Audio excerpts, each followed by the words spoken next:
here is Jeff, the host of the Gridiron.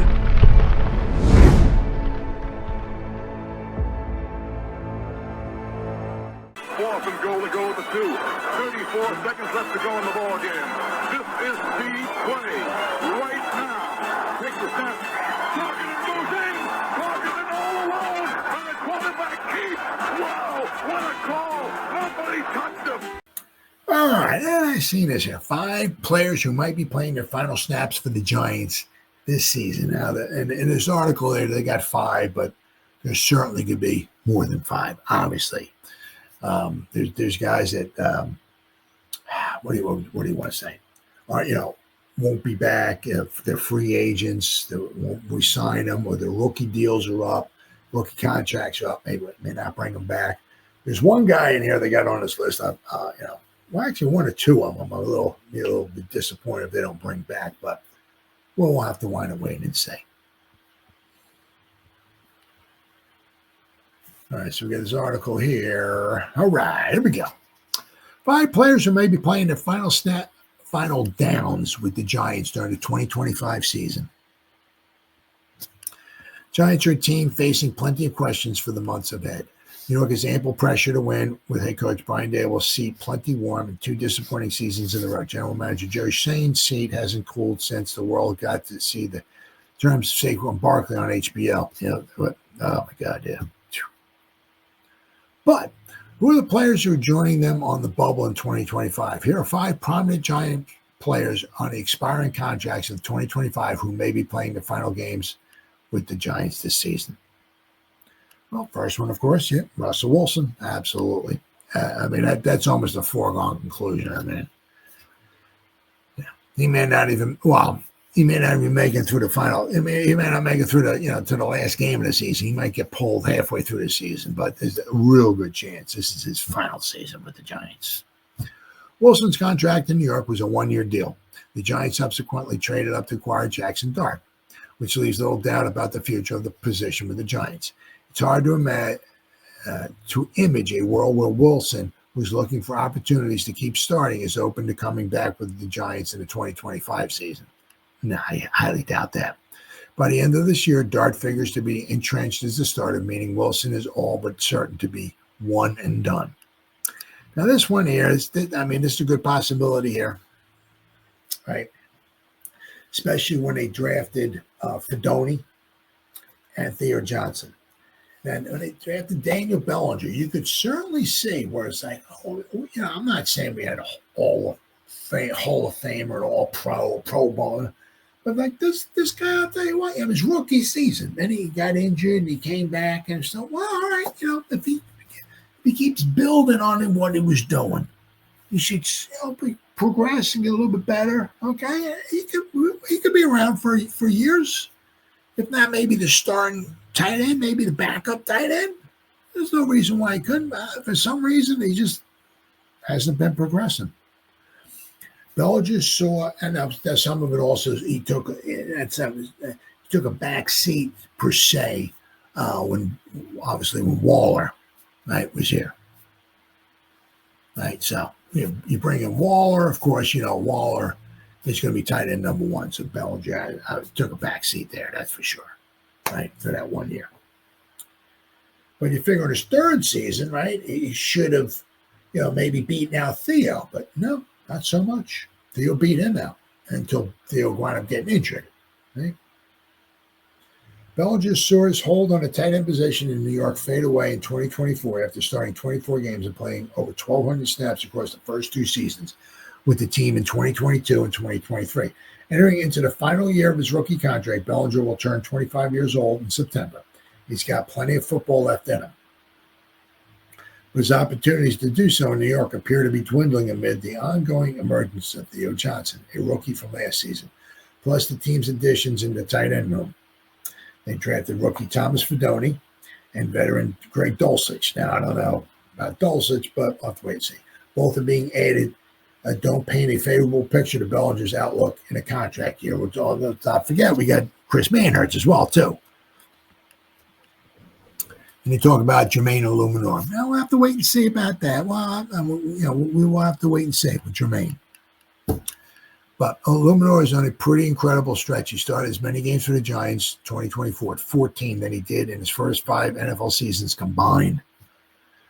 This is a late bloomer who is hitting his stride, and he's set to enter into a contract year with the Giants in 2025. Because I forget, right? We signed him for 2 years, $14 million. Obviously, last year was number 1. This year is number 2. So we'll have to wait and see. Let's see. It's after he finally emerged as a starter with the Raiders in 2022, right?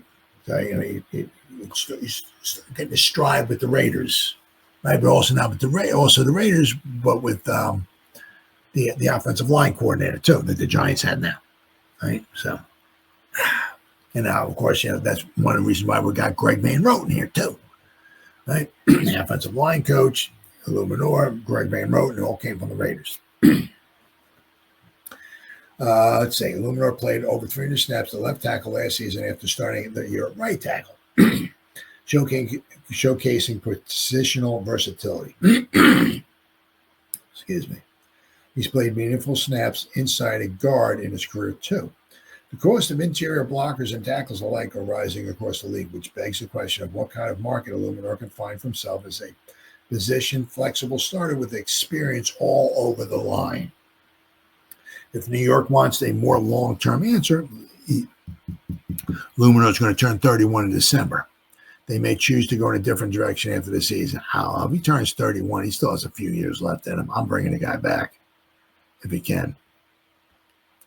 Then they talk about, I hope not. I would try to lock this guy up if he could for at least a few more years, Micah McFadden. McFadden has played a lot of football in 3 seasons with the Giants, including 28 starts and 30 appearances over the last 2 seasons.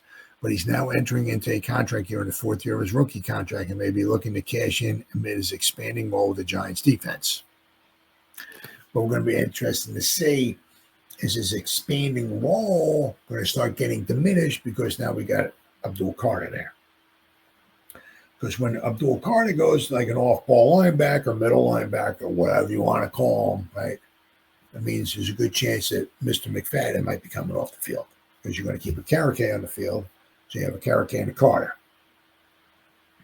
Right? It means no room for McFadden. Now, if we were going back in time 50 years when we actually had like a 4-3 or something like that, you got 4 defensive linemen, you got 3 linebackers, well, then you keep McFadden on the field. You could have a Karake, right? You could have McFadden, you could have Carter. You have actually 3 linebackers on the field. Oh, my God. But not in today's NFL, right? New York is already paying Bobby Karake handsomely, and he's under contract through next season. Would New York pay McFadden market value as a starter, or would they stash the money and find a replacement to keep the second starting linebacker role on the team economically friendly? Don't know. Or they could also draft somebody too next year too, right? I would like to see they get somebody. If you're gonna get maybe like next season, all right. If you're going to like in the draft, we gotta wait and see what's going on with this offensive line. Do we need an offensive lineman? We'll have to wait and see. But boy, we sure could use another weapon. Somebody, a real good weapon. Whether it's a great tight end or I hate to say a running back, but or a really good wide receiver. They said then in the second round, if you want to add to the defense, bolster the defense, get somebody on the second line, or if you're going to let McFadden go, maybe grab another linebacker because you gotta have that depth. Right? You don't want a huge drop off because if you got a Karake there and you got Carter as your middle linebackers, okay. Well, what if one of those guys gets hurt and one of those guys got to come off the field? Who's going to replace him? Is it going to be a huge drop off? If it is, you might want to get somebody in there. So I hope they can sign McFadden. I can't see what a guy's going to want like $10 million a year or something like that. Giants got some money to spend, not a ton, but they got some money to spend. But what they also do is in so much 2026, they got some money in 2026, but in 2027, they got a lot of money to spend. You figure Winston, Wilson, they'll be off the books. We got Dart on a rookie deal. We have like over $150 million, I think, projected to spend. So what you could do is, if you're going to bring back like McFadden, sign him and get his salary down next season to a few $1 million. And if you want to, bump his salary up the next couple of years, we'll have the money. Same thing with the next guy I'm going to talk about here too. Just for some depth purposes. This guy here is not going to want a ton of money, right? But he'd be fantastic in the depth department. Let's hope the guy can stay healthy this year. Cordell Flott. Flott has played more snaps in 3 consecutive seasons since becoming a surprise top 100 draft choice by New York back in 2022. But New York appears to have big aspirations for a new-look secondary. Former first-rounder Deontay Banks is hoping to make a big leap, and New York paid up in free agency for Paulson Adebo to take the spot opposite him. Well, there might quite possibly be a battle for cornerback number 2. So let's not overlook that. Let's not just say, okay, well, Banks is over there. He's the guy. Well, he might be the guy for the time being, but, if Flott's got something to say about it, we'll have to wait and see. Right? So if Flott steps up and Flott does really good, if he for some reason winds up being the starter out there, it'd be interesting to see. The Giants hopefully want to try to bring him back. So that leaves Flott as a potential answer in the nickel, which he primarily played in 2023. But paying a nickel on top of paying an outside corner plus safety Javon Holland, that's a lot of coin to wrap into the secondary unless Flott accepts a role as a depth player and is willing to be paid accordingly. Well, I'll have to wait and see. But I mean, that's also the same thing too, right? Is that you think about, in this article, they didn't talk about, obviously, GVR, right? Quite possibly his last, because he's up there. He's 33 or 34 or so, right? But they didn't talk about Belton either, right? He right now, he would be, as far as I know, he would be safety number 3. Now, if you got 3 safeties out there, right, you're going to have Newman, you're going to have Holland, and you're going to have Belton. Belton's safety number 3.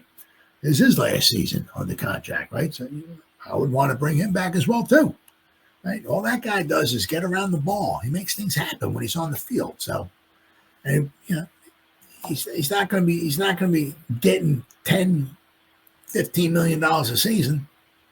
Right? So if you can bring him back for a reasonable price, bring him back. I mean, his whole career's been here with the Giants. Why not bring him back? I mean, he's done it.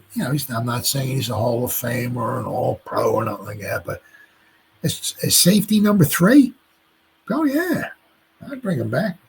No question. So that's what I think. Of course, obviously whatever I think and whatever the Giants thinks is usually – 2 different things, but we'll have to wait and see.